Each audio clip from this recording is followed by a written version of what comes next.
What would you do if you woke up in a hospital bed, completely paralyzed, unable to move a single finger, unable to speak a single word, but you could hear It's everything? done. Everything we'd Now exactly as imagine hearing planned. your own We should have the husband control room laughing upstairs by beside your morning. bed. Imagine hearing him call his mistress and say, "Finally, she is not going to make it."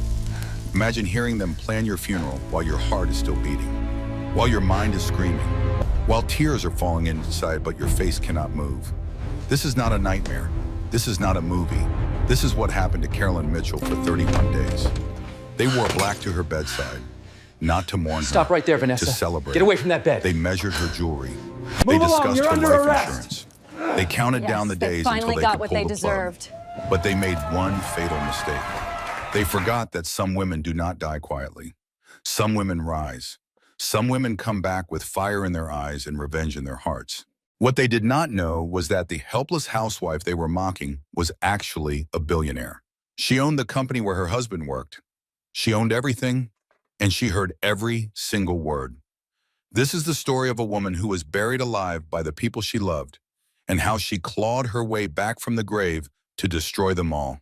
Stay until the end, because the final twist will leave you speechless. Value statement. This story will remind you that your darkest moment is not your ending. It is your beginning. Sometimes you have to lose everything to discover how powerful you truly are. Meaning of the story. The lesson is simple but life-changing. People reveal their true nature when they believe you are powerless. And when they celebrate your fall, they are building the stage for their own destruction.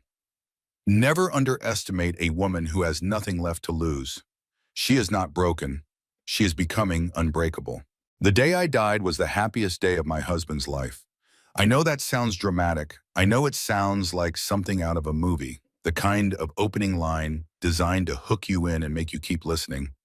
But I promise you, every single word of what I am about to tell you is absolutely true. I lived it, I survived it, and now I am going to share my story with you.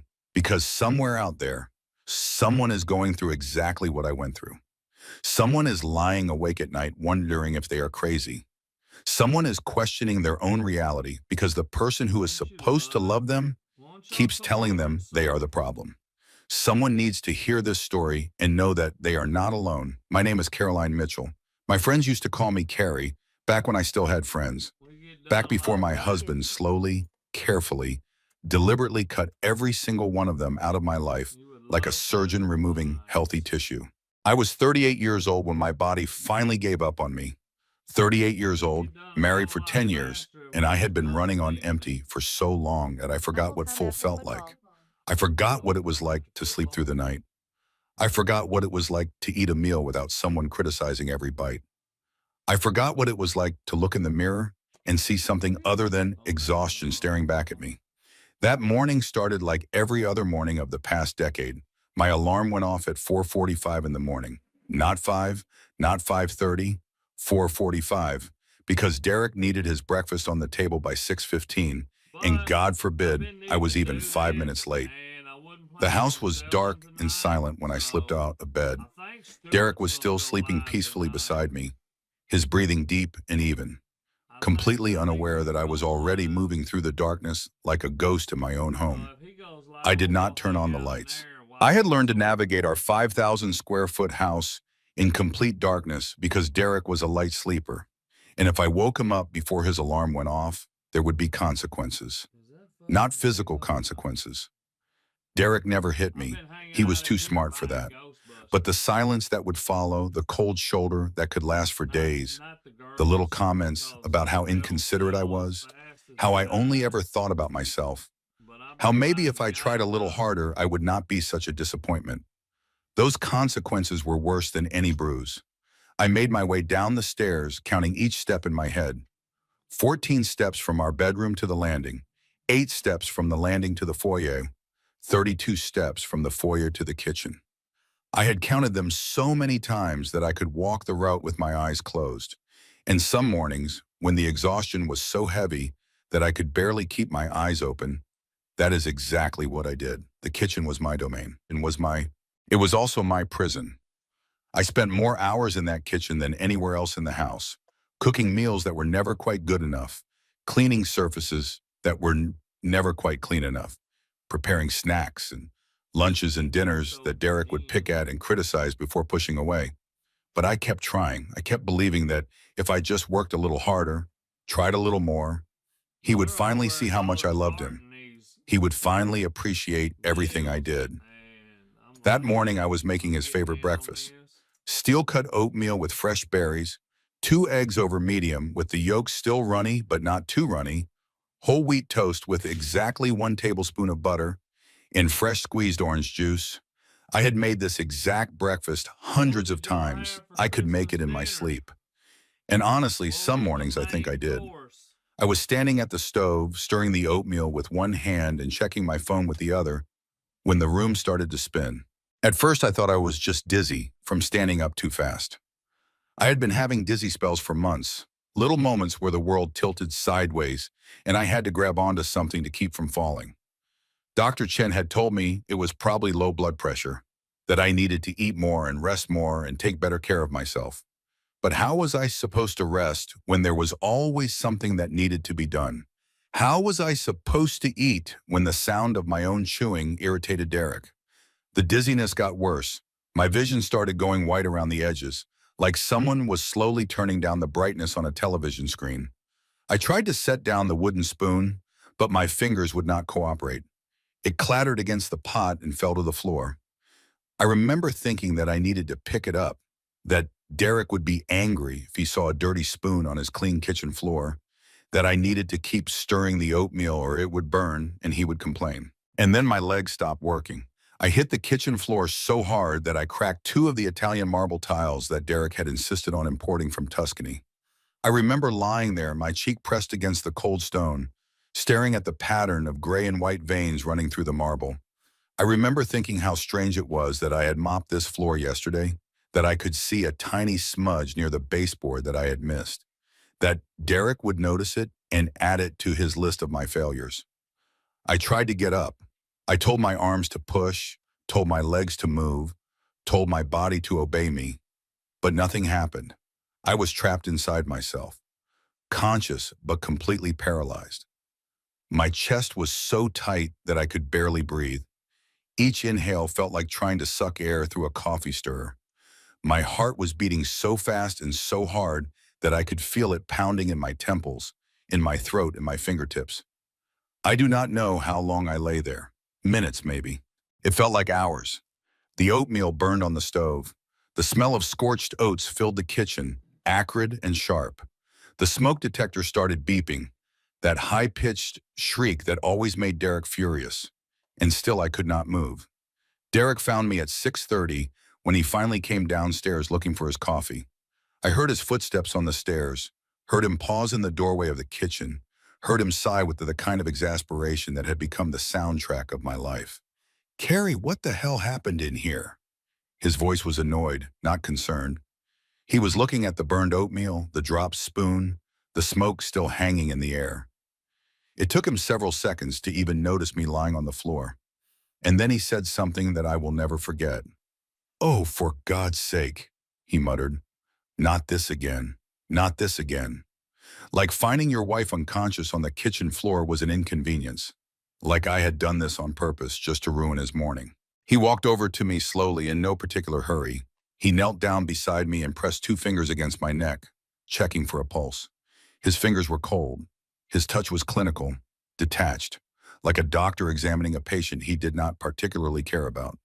"She is alive," he said to himself. Then he pulled out his phone. But he did not call 911, not yet. First, he made a different call. I heard him tap the screen. I heard the phone ring once, twice, 3 times. I heard a woman's voice answer, sleepy and confused. "Vanessa," Derek said quietly. "Something happened. Carrie collapsed. I'm going to have to call an ambulance. Do not come to the house today, understand? Stay away until I tell you it is safe. Vanessa." The name meant nothing to me at the time.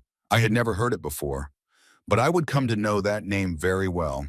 I would come to hate that name with every fiber of my being. Derek hung up the phone. Then and only then did he dial 911. "Yes, I need an ambulance," he said, and suddenly his voice was different. Suddenly he sounded panicked, worried, like a loving husband terrified for his wife's life. My wife collapsed. She is unconscious. I do not know what happened. Please hurry. The performance was flawless. If I had not heard him call Vanessa first, if I had not heard the bored irritation in his voice when he found me, I would have believed he actually cared. That is the thing about living with a narcissist. They become such skilled actors that you start to question your own perception of reality. The paramedics arrived within 12 minutes. I heard them burst through the front door, heard their heavy boots on the marble foyer, heard them calling out questions that Derek answered with practiced concern. They lifted me onto a stretcher and loaded me into the ambulance. The last thing I remember before losing consciousness completely was the sound of Derek's voice, telling the paramedics that he would follow in his car, that he would meet them at the hospital, that he would be there for his wife. I woke up 2 weeks later in a hospital bed with no memory of anything that had happened in between. But that is not entirely accurate. I did not wake up. My body did not wake up. My eyes did not open. My fingers did not move. But somewhere deep inside the darkness, my mind clicked back on like a light switch being flipped. And I heard everything. They wore black to my bedside, not to mourn me, to celebrate. The first thing I became aware of was the beeping, a steady, rhythmic sound that seemed to pulse through my entire body. Beep, beep, beep, a heart monitor, I realized eventually. My heart still beating, still fighting, even when the rest of me had given up. The second thing I became aware of was the breathing tube. I could feel it in my throat, a foreign object that my body wanted desperately to reject. But I could not cough. I could not gag. I could not do anything except lie there and let the machine breathe for me. The third thing I became aware of was the voices. Dr. Reeves had just finished explaining my condition to Derek. I had missed most of it, fading in and out of consciousness like a radio station with bad reception. But I caught the end. After 30 days, Dr. Reeves was saying, his voice gentle but firm, if there is no significant improvement, the family will need to make some difficult decisions about how to proceed. 30 days. The number echoed in my mind like a death sentence. 30 days until my husband could decide to end my life. I understand, Derek replied. His voice was heavy with what sounded like grief. This is just so hard, doctor. Carrie and I have been married for 10 years. She is my whole world. The lie was so smooth, so convincing, that for a moment even I almost believed it. That is how good he was. 10 years of practice had turned him into a master manipulator. Dr. Reeves left the room. I heard the door close softly behind him. And then I heard Derek exhale, long and slow, like a man releasing a breath he had been holding for years. Finally, he whispered, and the word was filled with so much relief, so much joy, that it made my heart ache. Finally. He pulled out his phone. I heard him dialing. I heard the phone ring. It is me, he said. She is not going to make it. The doctors just confirmed it. 30 days, Max, and then I can pull the plug. A pause, a woman's voice on the other end, too quiet for me to make out the words. I know, Derek laughed softly. I know. It is like Christmas came early. Listen, can you come to the hospital? I need to see you. I need to celebrate. Celebrate. He wanted to celebrate my death. While I lay in a hospital bed, unable to move or speak, my husband was calling his mistress to throw a party. I wanted to scream. I wanted to sit up and grab him by the throat and demand to know how he could do this to me. I had given him everything. I had sacrificed everything. I had loved him with every ounce of my being, and this was how he repaid me. But I could not scream. I could not move. I could not do anything except lie there and listen as my world fell apart. 2 hours later, Vanessa Cole walked into my hospital room for the first time. I knew the moment she arrived because I smelled her perfume before I heard her voice.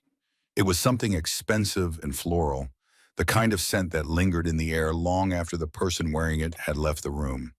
I hated it immediately. Oh, Derek, Vanessa breathed. Look at her. She looks so peaceful. She does, doesn't she? Derek replied, almost like she knows it is over. They were standing beside my bed now. I could feel them looking down at me, studying my face like scientists examining a specimen. Every instinct in my body screamed at me to open my eyes, to confront them, to fight. But my body refused to obey. I have been waiting for this for 3 years, Vanessa said softly. 3 years of sneaking around, hiding in hotels, pretending that we barely knew each other at company events. And now, finally, we can be together. 3 years. My husband had been cheating on me for 3 years. While I was cooking his meals and cleaning his house and working myself to exhaustion trying to be the perfect wife, he was spending his nights with another woman. And I had never suspected a thing. You know what the funny thing is? Derek said. He sat down in the chair beside my bed, getting comfortable. She actually thought I loved her. All those years, all that effort, and she never once figured out that I was just waiting for the right moment to get rid of her. Why did you marry her in the first place? Vanessa asked. I thought she had money. Derek laughed bitterly. Her last name was Hartwell. The Hartwells are one of the wealthiest families in Texas. I figured she had to be connected to them somehow. Turns out it was just a coincidence. Her family was dirt poor. By the time I realized my mistake, we were already married, and it was too late to back out without looking like a gold digger myself. So you stayed. So I stayed. Derek sighed. I figured I would give it a few years, then divorce her and move on. But then I discovered that she actually had a decent life insurance policy. $300,000. Not a fortune, but nothing to sneeze at either. And I thought, why settle for a messy divorce when I could have a clean payout instead? I felt like I had been punched in the stomach. $300,000. That was what my life was worth to my husband. That was the price of 10 years of devotion, 10 years of sacrifice, 10 years of slowly erasing myself to make room for his ego. The door opened again. I heard footsteps, slower and more deliberate than before. And then I heard a voice that made my blood freeze in my veins. So the little housewife finally broke down, Margaret Mitchell said. My mother-in-law had arrived. About time. Mother, Derek stood up. Thank you for coming. As if I would miss this, Margaret replied. She walked closer to my bed. I could feel her presence, cold and disapproving, looming over me like a shadow. I warned you about her from the beginning, Derek. I told you she was not good enough for the Mitchell name. A woman with no family, no connections, no breeding. But you insisted on marrying her anyway. I know, Mother. I made a mistake. Yes, you did. Margaret clicked her tongue. But at least now you can fix it. Once she is gone, you can marry someone appropriate. Someone who will bring value to this family instead of dragging it down. Actually, Mrs. Mitchell, Vanessa spoke up, Derek and I have been seeing each other for some time now. We were hoping that once everything is settled, we could make it official. There was a pause. I waited for Margaret to object, to express shock, to defend her daughter-in-law even just a little bit. Instead, she laughed. I know, dear, Margaret said warmly. Why do you think I introduced you to him in the first place? My heart stopped. Not literally, not yet, but it felt like it. Margaret had introduced them. My own mother-in-law had deliberately brought another woman into my marriage. She had orchestrated this entire thing. I found Vanessa at a charity event 3 years ago, Margaret continued. She told me about her previous relationships, about her unique talents for solving problems. And I thought to myself, this is exactly what Derek needs, a woman who knows how to get things done. I did not understand what she meant by unique talents at the time. I would find out soon enough, and when I did, it would change everything. For the next hour, the three of them sat beside my bed and planned my funeral. They discussed the venue, the flowers, the guest list. They argued about whether to have an open casket or closed. Margaret wanted open to show everyone how peaceful I looked. Derek wanted closed because he did not want to spend money on a fancy dress for a dead woman. Vanessa suggested cremation because it was cheaper and faster and they could scatter my ashes somewhere remote and forget I ever existed. They talked about me like I was already gone, like I was an inconvenience to be disposed of, a problem to be solved. Not once did any of them express sadness. Not once did any of them shed a tear. The only emotion in that room was relief. When visiting hours ended and they finally left, I lay in the darkness and let the truth wash over me. Everything I had believed about my life was a lie. My husband had never loved me. My mother-in-law had always hated me. And the woman who was about to take my place had been waiting in the wings for 3 years, patient as a spider, ready to catch me in her web. I should have felt devastated. I should have felt heartbroken. But somewhere deep inside me, beneath the pain and the betrayal, something else was growing. Something hard and hot and dangerous. Anger. For the first time in 10 years, I felt truly, purely, magnificently angry. Not at myself for being naive, not at the situation for being unfair, at them, at Derek and Vanessa and Margaret and everyone who had ever looked at me and seen nothing but a servant to be used and discarded. They thought I was helpless. They thought I was as good as dead. They thought they had won. They were wrong. Night was the cruelest. That was when they dropped their mask completely. During the day, the hospital was full of activity. Nurses came and went, checking my vitals, adjusting my medication, speaking to me in soft, encouraging voices, even though they did not think I could hear them. Doctors made their rounds, discussing my case in clinical terms that reduced my entire existence to numbers on a chart. And Derek played his part. The worried husband, sitting vigil by his wife's bedside, holding my limp hand and staring at my face with what he hoped looked like devotion. But at night, when the hallways grew quiet and the visitors went home, the truth came out. It was day 5 when Vanessa came to see me alone for the first time. I heard the door open around 11 in the evening, long after visiting hours had ended. I heard her heels clicking on the linoleum floor, that distinctive sound I had come to dread. She walked slowly, deliberately, like she had all the time in the world. The door closed behind her. I heard the lock click, and then she pulled a chair up beside my bed and sat down. "Just the two of us, Carrie," she said softly. Her voice was different when we were alone. Gone was the sweet, sympathetic tone she used in front of Derek. In its place was something cold, something calculating, something that made my skin crawl. No Derek, no Margaret, no nurses, just me and you. She leaned closer. I could feel her breath on my face, warm and minty. "I want to tell you a story," she continued. "A story about a man named Marcus Webb." Marcus Webb. I filed the name away in my memory, though I did not understand its significance yet.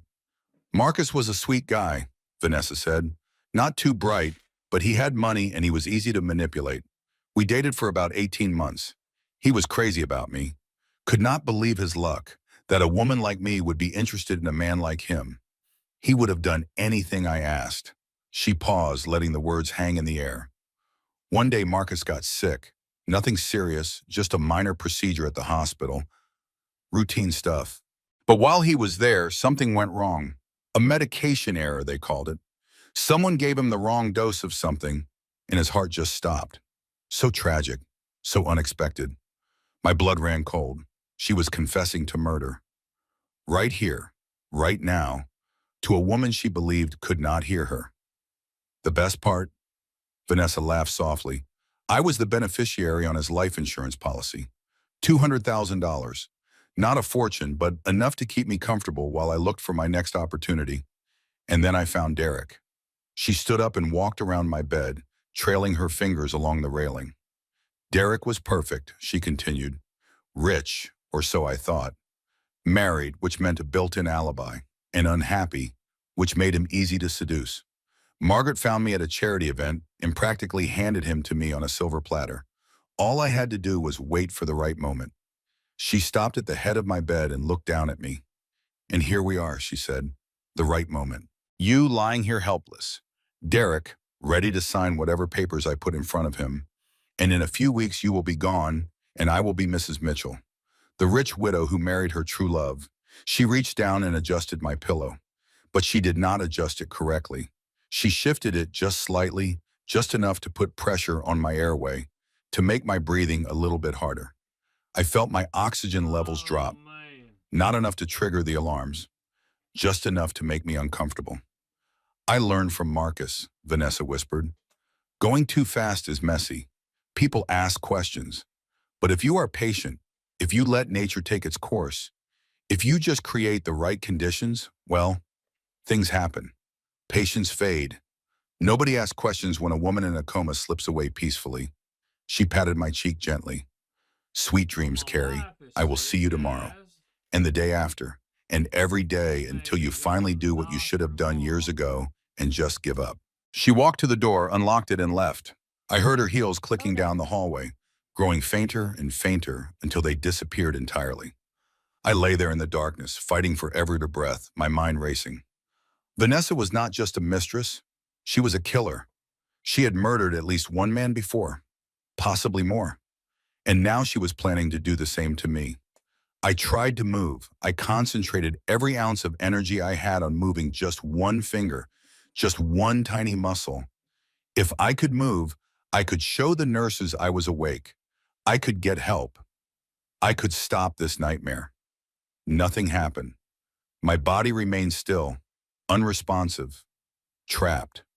The next morning, a new nurse came on shift. Her name was Rosa Mendez, and from the moment she walked into my room, I knew she was different from the others. "Good morning, sweetheart," Rosa said softly.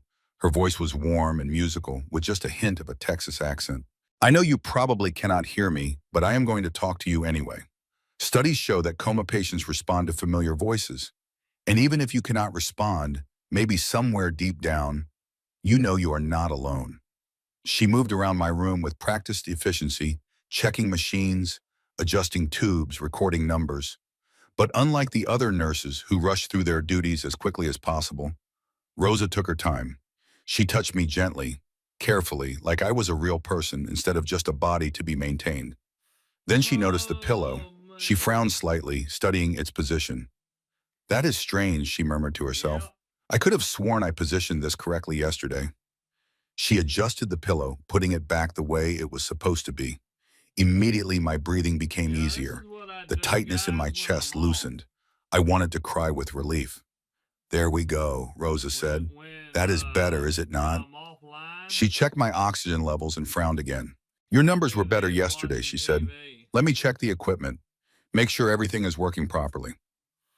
She spent an extra 10 minutes in my room, running diagnostics, making small adjustments. The And as she last one worked, I tried she to kept talking. sell "I without want to tell you switching, something, sweetheart," Rosa said and quietly. I mean it sold "Something I do 5 not tell minutes, many and the guy people. bought the whole My damn sister was in thing. an abusive marriage. Her husband never But hit her, not once. I can't But he like controlled everything she did. depend on What she that. wore, who she talked to, how she spent her This way money. we can get He more made her feel like bids she was in. crazy, like everything wrong in their marriage was her fault. She paused, her hands still on the machine. "She stayed for 12 years," Rosa continued. 12 years of walking on eggshells, trying to be perfect, slowly disappearing into someone she did not recognize. And then one night he pushed her down the stairs, said she tripped. Maybe the police believed him, but I knew. I knew because I had seen the bruises she always tried to hide. I knew because I had heard the way he talked to her like she was nothing. I knew because I had watched my beautiful, vibrant sister become a ghost of herself. Her voice cracked slightly. "I lost her," Rosa said. "She died at the bottom of those stairs, alone and afraid, and he walked away free. He collected her life insurance money and moved to Florida with his new girlfriend, and there was nothing I could do. Nothing." She pulled up a chair and sat down beside my bed. "I see things, sweetheart," she continued. "I see things that other people miss. And I see the way your husband looks at you. He comes in here playing the part of the worried spouse, holding your hand for the nurses, asking This concerned fella questions drove about that your Mustang prognosis. across the room. But I have been doing this job for 22 years. I know the difference between a man who is scared of losing his wife and a man who is waiting for her to die." She leaned closer. "Your husband is waiting," she said softly. "And so is that woman who visits at night when she thinks no one is watching. I do not know what they are planning, but I know it is nothing good. So I am going to keep an eye on you, sweetheart. I am going to make sure nothing happens to you on my watch." She squeezed my hand gently. "If you can hear me," Rosa said, "fight. Whatever it takes, however hard it is, you fight. You do not let them win. You do not let them write your ending." I wanted to squeeze her hand back. I wanted to tell her that I could hear every word, that she was right about everything, that I needed her help more than I had ever needed anything in my life. But my body remained still, silent, unresponsive. That night after Rosa left, I made a promise to myself. If I survived this, Rosa would be the first person I thanked, and Derek would be the first person I destroyed. On day 14, I opened my eyes, and I chose to keep them closed. It happened in the middle of the night, during one of Rosa's shifts. She was checking my vitals, humming softly to herself, when suddenly, like a switch being flipped, my body started responding to my commands. My eyelids fluttered, my fingers twitched. My lungs expanded on their own, pulling in air without the help of the ventilator. It was like waking up from the deepest sleep of my Hello? life, disorienting and overwhelming and absolutely I guess terrifying. it's Rosa better. I don't gasped, know. "Oh She's my God, singing. oh my God, she is waking up." She leaned over me, Gloria. her face filling my field of vision. The fluorescent lights behind her were blinding after 2 weeks of darkness. Everything was blurry, colors Yeah, bleeding into each other she's like a been taking watercolor all painting kinds of left out in the medicine, rain. so But I could see her face, round and warm and filled with a mixture of shock yeah, and joy. freezing to death is all she's "Mrs. talking Mitchell," about. Rosa's voice was shaking. "Carrie, can you hear me?" I tried to speak. My throat Right. burned like I had swallowed broken glass. My lips were cracked and dry. But I forced the words out, barely louder than a whisper. "Please, do not tell them." Rosa froze. What? "Do not tell who, sweetheart?" "My husband." I swallowed hard, You're tasting gonna get blood where my tired lips of had it, honey. split. His mother, the I woman. know Shannon would They give you want a me gift dead. card or I heard something them. to Steam, I but heard she didn't know everything. how to get one, For a so I long told her moment, I'd go Rosa get said one nothing. tomorrow when I it could was see her open. processing, weighing my words against what she had observed over the past 2 weeks. And then slowly she nodded. "I knew it," she said quietly.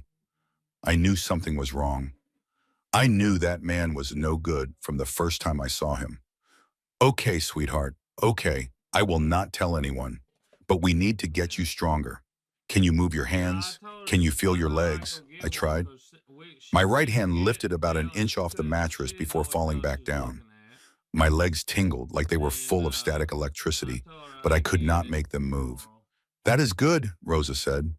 "That is a start. Tonight we Huh? practice. We get you strong enough to sit up, to walk, to leave this Oh, hospital that under ain't your own gonna power. be And then we honest. figure out what to do about that husband of yours." For the next 3 days, Rosa became my lifeline. She came in during her night shifts and helped me exercise my atrophied muscles, moving my arms and legs through their range of motion, teaching me to grip and release, to flex and relax. She smuggled in protein shakes to supplement the liquid nutrition the hospital was pumping into my veins. She brought me a small mirror so I could see myself for the first time since my collapse. I barely recognized the woman staring back at me. My face was gaunt, my cheekbones sharp, my skin pale and papery. My hair was limp and greasy, matted against my skull. My eyes, once bright and hopeful, were dull and hollow. I looked like a corpse. I looked like death warmed over. But I was alive. Against all odds, against all expectations, I was alive. And that was all that mattered, Ed. On day 17, I was strong enough to sit up on my own. Rosa helped me into a semi-upright position and propped pillows behind my back. For the first time in over Yeah. 2 weeks, I saw my hospital room from a different angle. I'm sort The of machines surrounding me, the tubes connected to my body, the window looking out over the just parking sitting lot. around, really. Rosa smuggled in a phone that night, one of those prepaid devices that could not be traced. And I made a call that Yeah. changed everything. Elliot Crane had been my father's lawyer for over 30 years. He had handled my father's estate when Dad passed away 5 years ago. He was one of only 2 people on earth who knew my secret, the secret I had kept from Derek, from Margaret, from Yeah. everyone who thought they knew me. The phone rang 3 times before he answered. "Hello?" Elliot's voice was This is gruff with you. sleep. It was after midnight. "Who is this?" "Elliot." My voice was still rough, still weak, but Yeah. stronger than it had been. "It is Caroline Mitchell. Caroline Hartwell Mitchell. I need your help." There was a long All pause right, on the I'll other end do of the it. line. When Elliot spoke again, his voice was sharp with Yeah, I'm gonna go disbelief. up here in a minute and "Caroline, dear see what God, she's doing. they told me you were—" "Derek came to my office last week. He said you were in a coma. He said you were not I don't expected to remember. survive. He was asking about your estate, about the trust, about what would happen to your assets if you died." "I know what he told you," I Yeah. replied. "I know what he has been telling everyone. But I am awake, Elliot. I have been awake for Yeah. 3 days, All and right. I need access to everything. The trust, Yeah. the accounts, the properties, all of it." Another pause. I could hear Elliot's mind working, processing this new information. "Those bastards," he said finally. I knew something was wrong. Derek was too eager, too pushy. He kept asking questions about the trust structure, about who the beneficiaries were, about how to access the funds. I told him everything was locked down, that he had no authority, but he would not let it go. He does not know, I said. He has never known. He married me thinking I was poor. And now he is trying to kill you for your life insurance, Elliot finished, when really you are worth more than he could ever imagine. This was my secret, the secret I had guarded for 10 years, the secret that was about to become my weapon. My father, Thomas Hartwell, had been the founder of Hartwell Industries, one of the largest manufacturing companies in Texas. We made everything from medical equipment to aerospace components, employing over 12,000 people across 15 factories. When my father died, he left everything to me, his only child, the company, the real estate, the investments, the properties. All of it locked in a trust that kept my name off the public records. I was worth approximately $800 million, and my husband had no idea. I had hidden my wealth because I was tired of being seen as a dollar sign. Before Derek, I had dated men who only wanted me for my money, men who did not care about my thoughts, my feelings, my dreams. Men who saw me as an ATM with legs. I wanted to be loved for who I was, not what I had. So when I met Derek, I pretended to be ordinary. I told him I worked as a freelance accountant. I let him believe my family was middle class, and he had believed me. He had believed me because he wanted to, because the truth never occurred to him, because the idea that his mousy little housewife could be a billionaire was simply too absurd to consider. But now I knew the truth. He had never loved me. He had married me hoping I was rich, stayed with me because divorcing me would make him look bad, and was now planning to kill me for a $300,000 insurance policy. All while completely unaware that he had been sleeping next to one of the wealthiest women in Texas for the past decade. The irony was almost funny. Almost. Elliot, I said, I'm going to tell you everything that has happened, and then we are going to make a plan that will destroy Derek, Vanessa, and Margaret, a plan that will make them regret ever underestimating me. I am listening, Elliot replied. Tell me everything. And I did. I told him about waking up in the coma, about hearing their celebrations, about Vanessa's confession. I told him about the adjusted pillow, the reduced oxygen, the 30-day deadline. I told him everything, and when I was finished, the line was silent for a long moment. Then Elliot spoke, and his voice was hard as steel.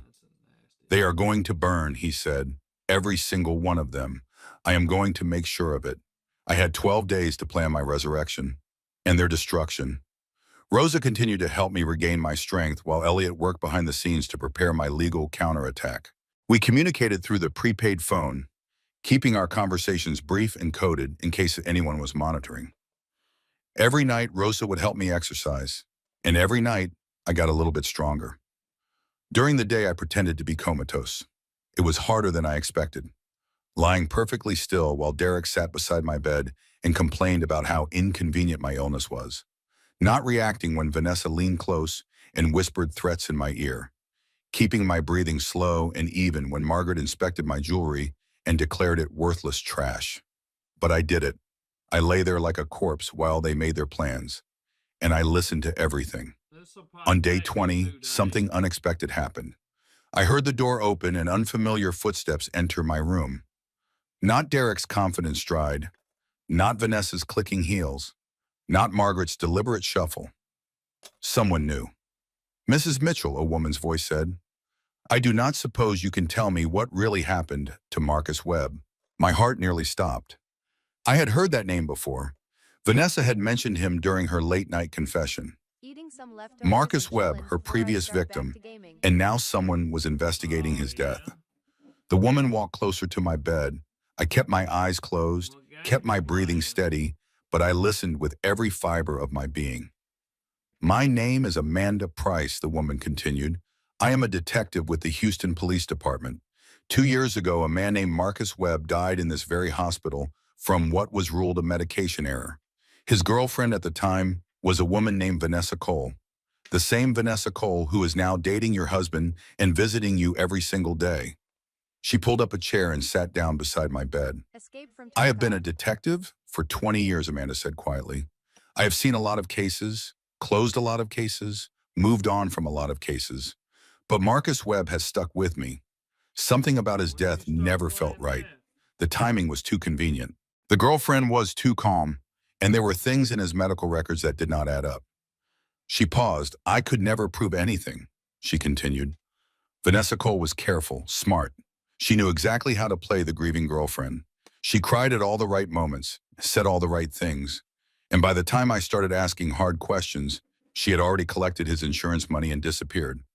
I heard her shift in her chair.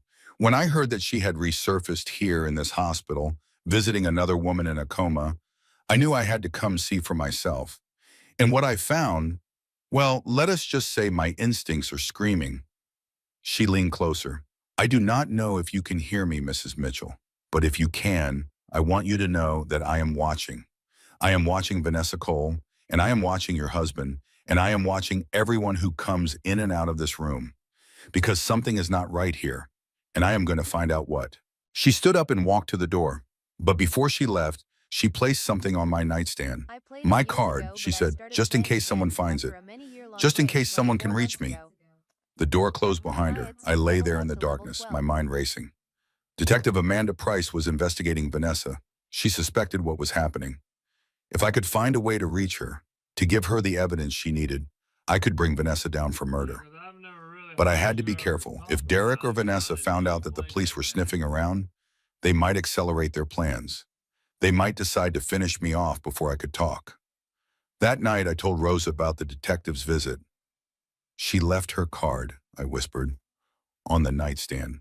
But Vanessa came in earlier. I do not know what she did with it. Rosa searched the room carefully, checking drawers, looking under furniture. But the card was gone. Vanessa must have taken it. It does not matter, I said. We know the detective's name now. Amanda Price. Elliot can find her. We can reach out through him. Rosa nodded. We are getting close, sweetheart.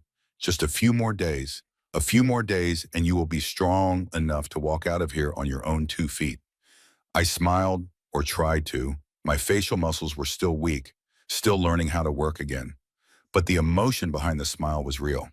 For the first time since waking up in this nightmare, I felt something like hope. But hope, I was about to learn, was a dangerous thing. Because just when I thought I was finally getting ahead, everything fell apart. On day 24, Derek came to visit in the middle of the night, unannounced, unexpected, and alone. I heard the door open and immediately closed my eyes, letting my body go limp.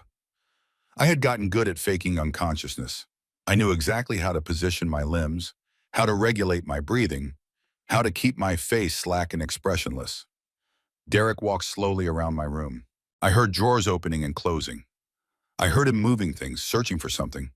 My heart pounded in my chest, but I forced myself to remain still. Then I heard him find the phone. Well, well, Derek said softly. Someone has been busy. I heard him unlock the screen. I heard him scrolling, reading, and then I heard him laugh, cold and humorless. Elliot Crane, he read aloud. Your father's lawyer. Interesting. Very interesting, he kept scrolling. Trust documents, account numbers. And what is this?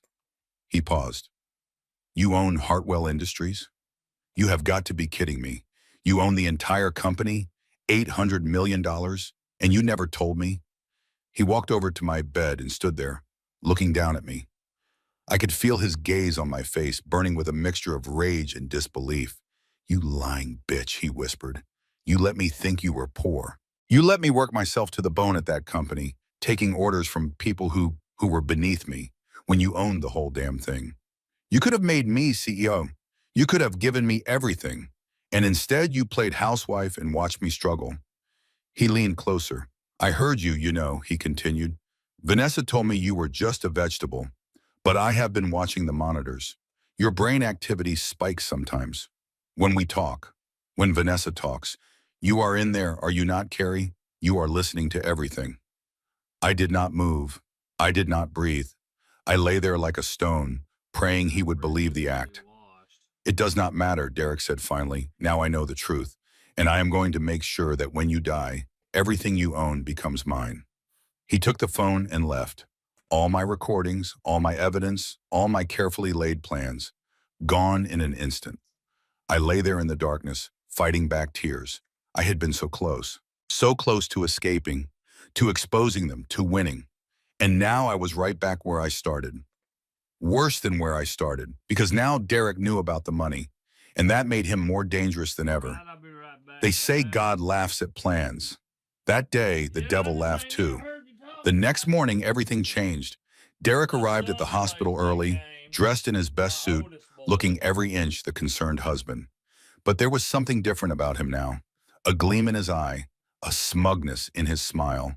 He knew something I did not want him to know, and he was going to use it against me. He was not alone. Margaret was with him, wearing black as always, her face set in an expression of grim determination. And Vanessa was there too, hanging back slightly, playing the role of the supportive friend.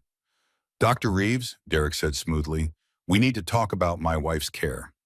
Dr. Reeves looked up from my chart, his expression neutral. Of course, Mr. Mitchell. What can I help you with? She seems restless lately, Derek replied. Agitated. I am worried that she is in pain. Is there anything you can do to make her more comfortable? Dr. Reeves frowned. Actually, her vitals have been improving. Her brain activity has increased significantly over the past week. I was going to recommend reducing her sedation to see if we could encourage more conscious responses. Derek shook his head. With all due respect, doctor, that is not what her family wants. We want her to be peaceful, comfortable, not struggling against machines. There was a long pause. I could feel the tension in the room, the unspoken battle of wills between Derek and Dr. Reeves. Mr. Mitchell, Dr. Reeves said carefully, I understand your concern, but as her physician, my job is to give her the best possible chance of recovery. Increasing sedation at this point would be counterproductive. Derek's smile did not waver. I appreciate your medical opinion, doctor. But as her husband and legal next of kin, I have the authority to make decisions about her care. And I am telling you that I want her sedated. Heavily. Dr. Reeves opened his mouth to argue, but Margaret cut him off. My son has power of attorney, she said coldly. We have been in contact with our lawyers. If you refuse to comply with the family's wishes, we will have you removed from this case and replaced with someone more cooperative. Dr. Reeves stared at them for a long moment. Then he looked at me, lying helpless in my bed, and I saw something flicker in his eyes. Suspicion, concern, maybe even fear. I will need to consult with the hospital administration, he said finally. This is a significant change in treatment plan. Do what you need to do, Derek replied, but I expect results by this afternoon. They left. Dr. Reeves stood beside my bed for a long moment, looking down at my face. Something is not right here, he murmured to himself. Something is very wrong. But he did not know the half of it, and by the time he figured it out, it would almost be too late. That afternoon, a nurse came in with a new IV bag. I recognized the medication from the label. Heavy sedatives, the kind that would push me back into the darkness, would silence my awakening mind, would make me as helpless as Derek wanted me to be. I tried to resist. I tried to move, to speak, to signal that I was awake. But my body was too weak, still recovering from 2 weeks of atrophy. The nurse attached the IV without noticing anything unusual. Within minutes, the darkness started closing in, thick and heavy, like a blanket being pulled over my head. The last thing I heard before I slipped away was Derek's voice in the hallway. That should keep her quiet, he was saying. Now we have time to figure out how to get access to that trust. I lost 4 days, 4 precious days stolen by chemicals pumped into my veins. When I finally surfaced it again, groggy and confused and weaker than ever, I discovered that the world had shifted beneath me. Rosa was gone, fired on false charges of stealing medication. Elliot had been contacted by Derek's lawyers, threatening legal action if he continued to interfere in family matters. And the 30-day deadline was now just 2 days away. Detective Amanda Price had visited while I was unconscious, but she had been turned away at the door. Family only, they told her. The patient was not receiving visitors. Everything I had worked for, everything I had planned, had crumbled while I slept. And now Derek held all the cards, or so he thought, because while I lay drugged and helpless, someone else had been watching. Someone else had been gathering evidence, and someone else was about to turn the tide. Dr. Reeves had noticed the irregularities in my medication. He had documented the family's suspicious behavior, and he had made a phone call of his own. I did not know it yet, but help was on the way. The question was whether it would arrive in time. On day 28, they came at midnight, 3 monsters wearing human faces. I was awake but barely functional. The sedatives were still in my system, making everything feel sluggish and unreal. The hospital room swam in and out of focus. Shadows seemed to move in the corners of my vision. I could not tell what was real and what was a dream. Then I heard the door open. At first, I thought it was a nurse. Late night rounds, checking vitals. But the footsteps were wrong. Too many of them. Too quiet. Too deliberate. Is the nurse station clear? Derek's voice barely above a whisper.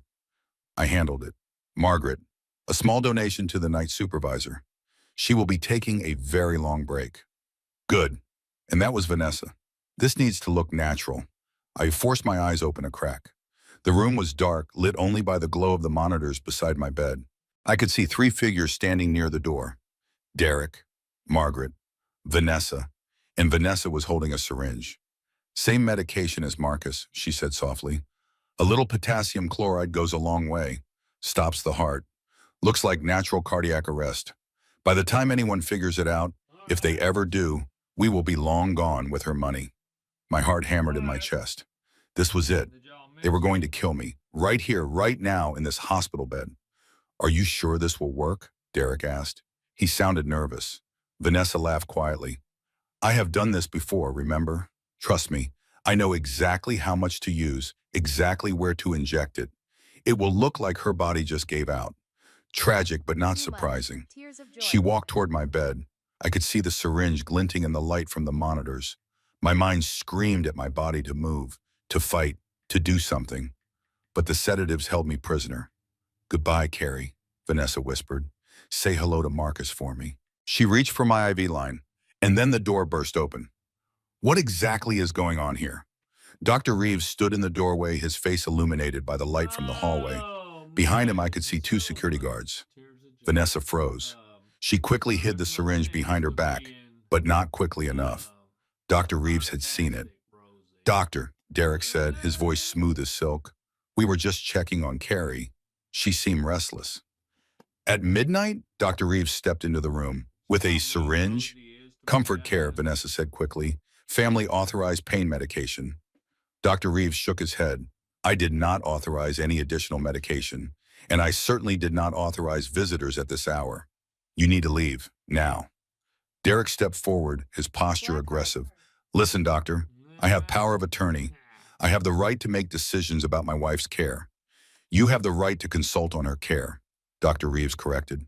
You do not have the right to inject unknown substances into her IV in the middle of the night. Security, please escort these people out of the building. The guards moved forward. For a moment, I thought Derek was going to resist. I could see the rage building in his face, the humiliation of being thrown out like a common criminal. Then Margaret touched his arm. Let us go, she said quietly. We will deal with this through proper channels. Derek nodded stiffly. This is not over, he said to Dr. Reeves. They left. The door closed behind them. Dr. Reeves stood there for a long moment, then walked over to where Vanessa had been standing. He bent down and picked something up from the floor. The syringe. She had dropped it when the door burst open. Dr. Reeves examined the label. His face went pale. Potassium chloride, he murmured. High concentration. This would have stopped your heart. He looked at me, and I saw the horror in his eyes. He finally understood what was happening. He finally understood what kind of people my family really were. Mrs. Mitchell, he said softly, I do not know if you can hear me, but I am going to protect you. I am going to make sure no one hurts you again. He picked up the phone beside my bed and dialed. This is Dr. Nathan Reeves at St. Joseph Medical Center, he said. I need to report an attempted homicide. The next 48 hours were the worst of my life, and that is saying something, considering what I had already been through. First, the investigation stalled. Derek hired the best lawyers in Houston, and they immediately went on the attack. They claimed Dr. Reeves was incompetent, that he had misread the situation, that the syringe contained nothing harmful. Without a formal analysis of the contents, which would take days, the police could not prove otherwise. Second, Derek used his lawyers to get Dr. Reeves removed from my case. They claimed he had developed an unhealthy attachment to his patient, that his judgment was compromised. The hospital, afraid of a lawsuit, complied. My protector was gone. Third, and worst of all, the 30-day deadline arrived. Derek walked into my hospital room on day 30 with a team of lawyers and a stack of papers. He was smiling that cold, satisfied smile I had come to hate. I have consulted with the family, he announced to the new doctor who had taken over my case, and we have decided to discontinue life support. The new doctor, a nervous young man named Dr. Patterson, shuffled the papers nervously. Mr. Mitchell, I understand this is a difficult decision, but I should mention that your wife's vitals have been improving. Her brain activity is actually quite strong. There is a real possibility that she could wake up. Derek's smile did not waver. Doctor, my wife has been in a coma for 30 days. She has shown no signs of conscious response. The family has discussed this at length, and we believe it is time to let her go peacefully. It is what she would have wanted. I screamed inside my head. It was not what I wanted. I wanted to live. I wanted to fight. I wanted to tear Derek's face off and show everyone the monster hiding behind that charming smile. But my body would not cooperate. The sedatives they had pumped into me had taken their toll. I was weaker than I had been in weeks, barely able to move my fingers, much less speak. Dr. Patterson looked at the papers Derek had handed him. These appear to be in order, he said reluctantly. Power of attorney, family consensus, DNR instructions. Excellent, Derek replied. How soon can we proceed? We will need to follow protocol, the doctor said. Discontinuing life support requires a formal process. We can begin this afternoon. This afternoon, in a few hours, my husband was going to kill me, legally, with the blessing of the hospital. I concentrated every ounce of energy I had on my right hand. Move, I commanded. Move, damn you. My finger twitched. It was barely perceptible. A tiny movement that could have been dismissed as a muscle spasm. But Dr. Patterson noticed. He leaned closer, studying my hand. Did you see that? He asked. Derek waved dismissively. A reflex, it means nothing. Actually, Dr. Patterson said slowly, it could mean something. Mrs. Mitchell, if you can hear me, try to move your finger again. I focused. I poured everything I had into that one tiny movement. My finger lifted, trembled, and fell. Dr. Patterson's eyes widened. That was not a reflex. That was a deliberate response. Derek's face darkened. Doctor, I really think you are reading too much into this. Mr. Mitchell, Dr. Patterson said firmly, I cannot discontinue life support if there is any possibility that the patient is conscious. I need to run more tests. This is ridiculous, Derek snapped. She is a vegetable. She has been a vegetable for a month. A random muscle twitch does not change that. It might, the doctor replied, and until I know for sure, I cannot proceed. For a moment, I thought Derek was going to explode. I could see the rage building in him, the frustration of being denied what he wanted so badly. But then he took a deep breath and forced himself to calm down. Fine, he said through gritted teeth, run your tests. But I expect this matter to be resolved by tomorrow. He stormed out of the room. Dr. Patterson watched him go, then turned back to me. Mrs. Mitchell, he said quietly, I do not know what is going on here, but something tells me you are trying very hard to communicate. If that is true, blink twice. I blinked. Once. Twice.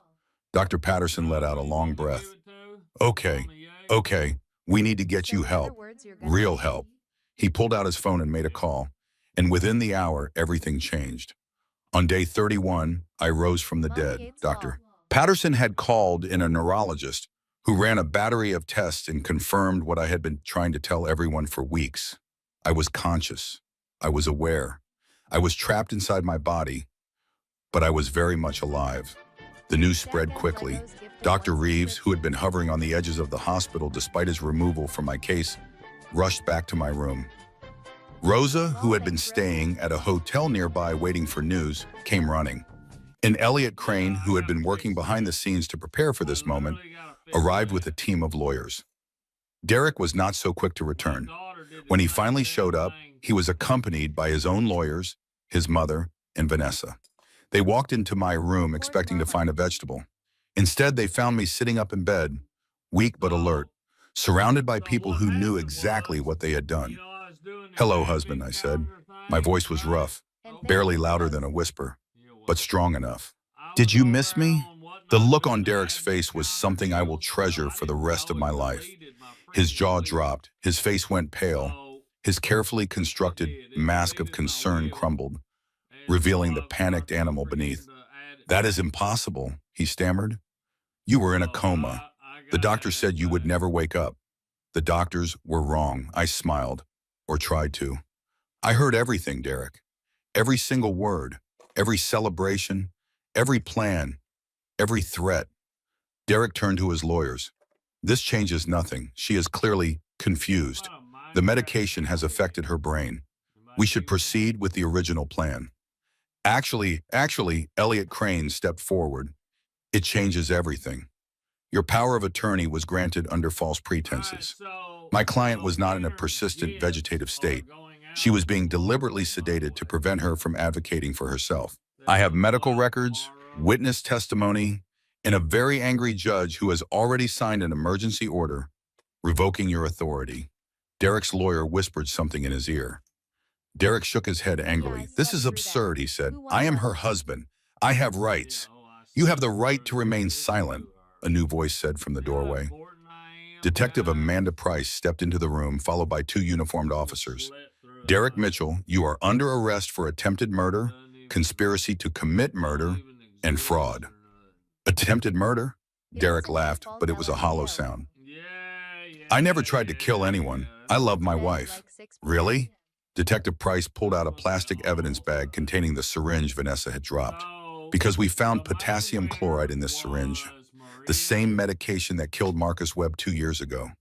The same medication that would have stopped your wife's heart if Dr. Reeves had not interrupted your little midnight visit." Derek's face went gray. "That was not me. That was Vanessa. She is the one who—" He stopped, realizing what he had just said.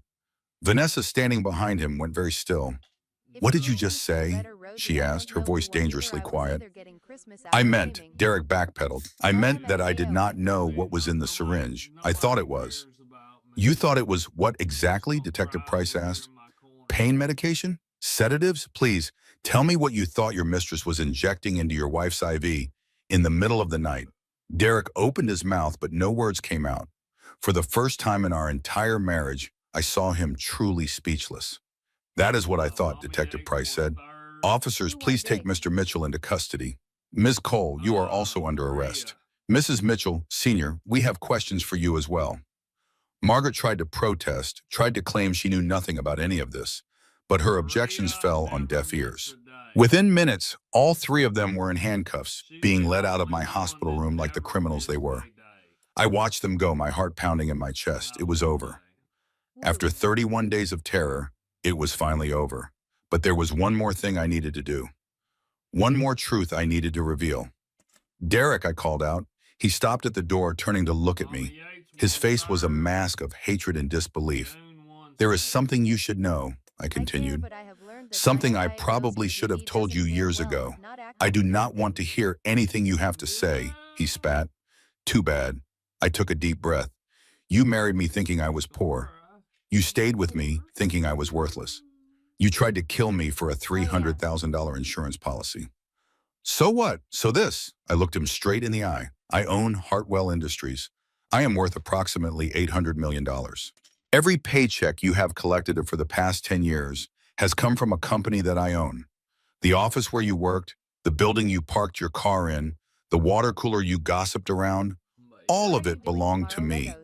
You have been my employee this entire time." Derek's face went through a remarkable transformation.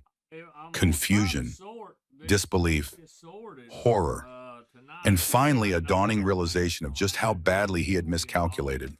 "You are lying," he whispered. "I am not. And here is the thing, Derek. Even if you somehow manage to beat these charges, even if you walk out of prison someday, you will never work in this city again. I will make sure of it. Every door you knock on will close in your face. Every opportunity you reach for will disappear. You wanted my money so badly that you were willing to kill for it. Now you will spend the rest of your life knowing exactly how much you lost." The officers pulled him away. He was still screaming when they dragged him into the elevator. I hope his voice gave out before they reached the ground floor. They wanted war. I gave them annihilation. The next 6 months were a whirlwind of legal proceedings, media attention, and personal recovery. My story made headlines across the country. I have to warn. Woman wakes from coma, exposes murder plot. Billionaire heiress survives assassination attempt. Husband and mistress arrested after bedside confession. The details that emerged during the investigation were even more damning than I had imagined. Vanessa Cole was not just a gold digger who had targeted my husband. She was a serial killer who had been operating for over a decade. Detective Price's team uncovered 4 previous victims, all men who had died under suspicious circumstances while dating Vanessa. Thomas Keller, a real estate developer who died from a fall down the stairs. Richard Davis, a retired banker who suffered a fatal medication interaction. Paul Montgomery, a construction company owner who drowned in his own swimming pool. And Marcus Webb, the man whose death had first raised Detective Price's suspicions. In each case, Vanessa had been the sole beneficiary of her boyfriend's life insurance policy. In each case, she had collected her payout and moved on to her next victim. She had been doing this for years, perfecting her technique, learning from her mistakes. And Margaret Mitchell had known about all of it. The investigation revealed that Margaret had found Vanessa through a private investigator she had hired to look into my background. The investigator had stumbled across Vanessa while looking into something else entirely and had recognized an opportunity. Margaret had been trying to get rid of me for years. She had been introducing Derek to potential replacements since the first year of our marriage, but none of them had stuck. Until Vanessa. Margaret had met Vanessa at a charity event and recognized immediately what she was dealing with. A beautiful, intelligent woman with no conscience and a proven track record of making problems disappear. She had introduced Vanessa to Derek, knowing full well what would happen. She had practically gift-wrapped her own daughter-in-law for a serial killer. When confronted with the evidence, Margaret broke. She confessed everything, trying to shift as much blame as possible onto Vanessa and Derek. But it was too late. The conspiracy was too clear, the evidence too damning. The trials were brief and devastating. Vanessa Cole was convicted of 4 counts of first-degree murder and 1 count of attempted murder. She was sentenced to life in prison without the possibility of parole. The last time I saw her, she was being led out of the courtroom in chains, her beautiful face twisted with rage. Margaret Mitchell was convicted of conspiracy to commit murder and fraud. She received a 25-year sentence. She died in prison 6 months later, alone in her cell. The official cause of death was a heart attack. I cannot say I grieved. And Derek, my husband of 10 years, the man I had loved, trusted, and believed in, despite everything. He was convicted of attempted murder, conspiracy to commit murder, and embezzlement. The investigation had uncovered years of financial crimes, money he had stolen from Hartwell Industries to cover his gambling debts. He was sentenced to 15 years in federal prison. Last I heard, he owes money to some very dangerous people, the kind of people whose debts follow you even behind bars. I do not expect him to survive his sentence. As for me, I rebuilt. It was not easy. There were days when I wanted to give up, when the weight of everything felt too heavy to carry. But every time I faltered, I remembered what I had survived. I remembered lying in that hospital bed, unable to move, listening to the people I loved plan my murder. And I remembered rising anyway. 1 year after my release from the hospital, I stood on the balcony of my new penthouse apartment, watching the Houston skyline glitter in the night. Hartwell Industries was thriving. Revenue was up 40%. We had expanded into 3 new markets and created over 2,000 jobs. I had been featured in Forbes, not as a victim, but as a survivor, as a leader, as a woman who had risen from the ashes of her own funeral to become something stronger than she had ever been before. Rosa was still with me. She had become more than an employee, more than a friend. She was family, the sister I had never had. Detective Amanda Price had been promoted to chief of detectives. She and I met for coffee once a month, 2 women who had seen the darkest parts of humanity and had chosen to fight back instead of look away. Dr. Reeves had recovered fully from the injuries Derek had inflicted on him that night in my hospital room. I funded a new wing of St. Joseph Medical Center in his honor, a place where victims of domestic abuse could receive treatment without judgment, without fear, without being turned away because they did not have insurance or their abusers had threatened them into silence. And Elliot Crane, my father's oldest friend, had become my most trusted advisor.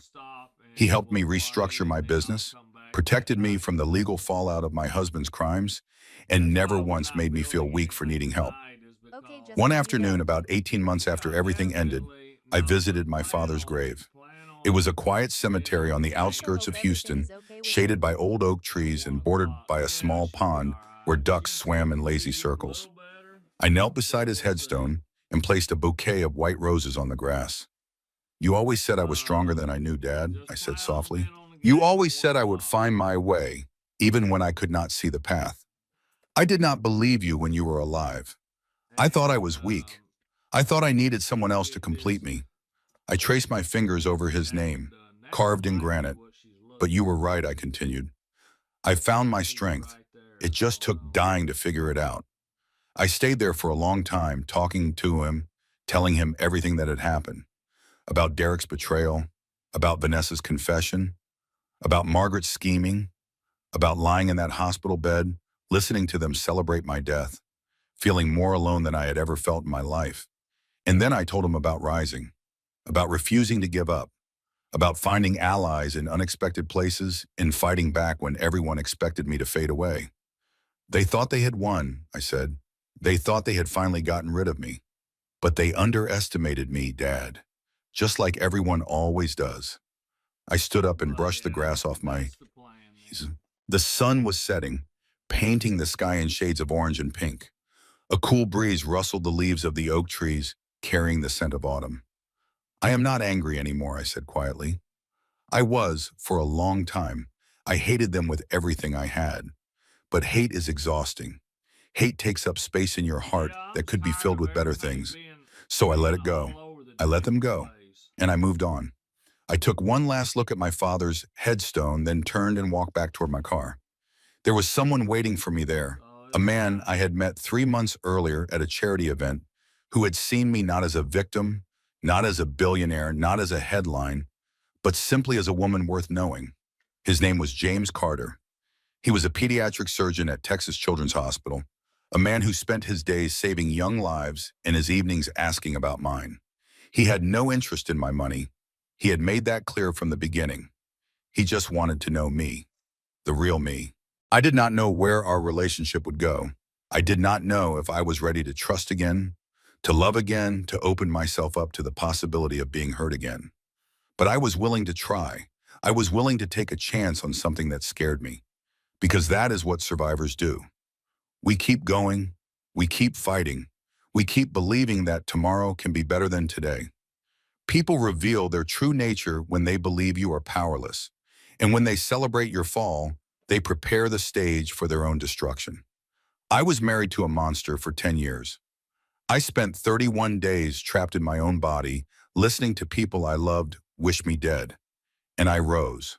Not because I was special, not because I was stronger or smarter or braver than anyone else, but because I refused to let them write my ending. If you are in that hospital bed right now, metaphorically or literally, if someone is standing over you, celebrating your weakness, planning your burial, I want you to know something. You are stronger than they will ever understand. You have survived things that would have broken anyone else. And when you finally rise, when you finally open your eyes and take back your power, you are going to make them regret every single moment they underestimated you. This is not the end of my story. This is just the beginning. Because the woman they tried to bury did not come back for revenge. She came back for the truth. And the truth is this: my name is Caroline Mitchell. I survived, and I am just getting started.